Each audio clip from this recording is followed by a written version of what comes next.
Сәлем достар, қалдарыңыз қалай? Бүгін сіздермен өте әдемі және де тойымды шығатын салаттардың бірімен бөлісемін. Видеоның соңына дейін қарап, сіздер де жасап көріңіздер. Ең алдымен бізге қайнатылған ет және де бір қызанақ, бір қияр және де 2 жұмыртқа, сыр, бетіне қойғанға чеджел, укроп қажет болады. Ең алдымен етімізді турап аламыз, осылай ұзынша етіп турайтын боламыз. Сіздерде егер ет қолданғыларыңыз келмесе, орнына колбаса қолдансаңыздар болады. Салатымызға кететін толық затты астына описание бөліміне қалдыратын боламын. Каналымдағы жаңа оқырман болсаңыз, каналыма тіркеле кетіңіз. Алдағы уақытта сіздермен көптеген дәмді тағамдардың және де салаттардың, тәттілердің рецептерімен бөлісетін боламын. Қиярымызды да 4-ке бөліп, видеодағыдай ұсақтап турап алатын боламыз.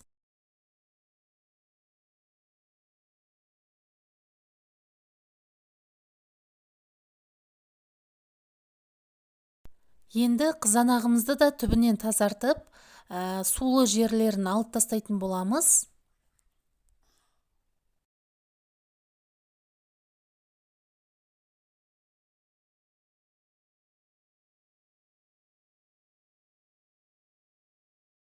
Тазалап алған қызанақтарымызды да осылай ұзынша етіп турап шығамыз.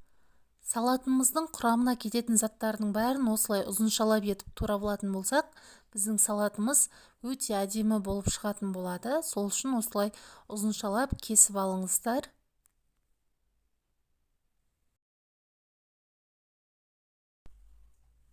Сырымызды да осылай бөліктерге бөліп алатын боламыз, және де бұны да осылай ұзынша етіп турап шығамыз.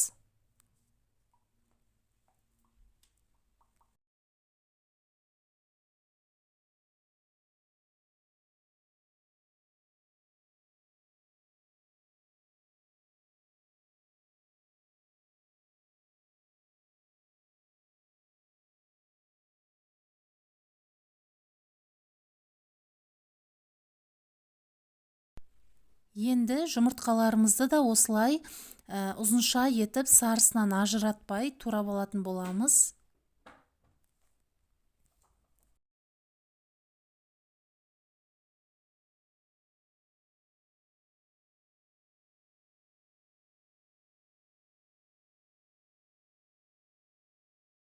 Енді укроптарымызды да осылай жіңішке етіп турап алатын боламыз.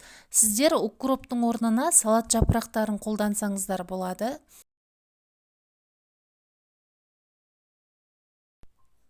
Енді дайындап алған салатымызға 4 ас қасық майонезімізді салатын боламыз.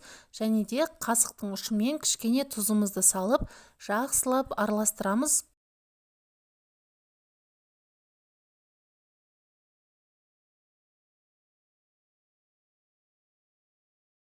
Салатымызды жақсылап араластырып болған соң, таза тарелкамызға салып, үстінен чеджелімізді орналастырып, дастарханға ұзататын боламыз.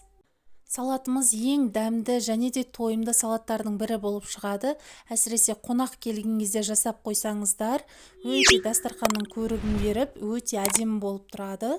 Және де сіздерден сұрарым, қазақша каналдың дамуына өз үлестеріңізді қосып, каналыма тіркеліп кетіңіздер.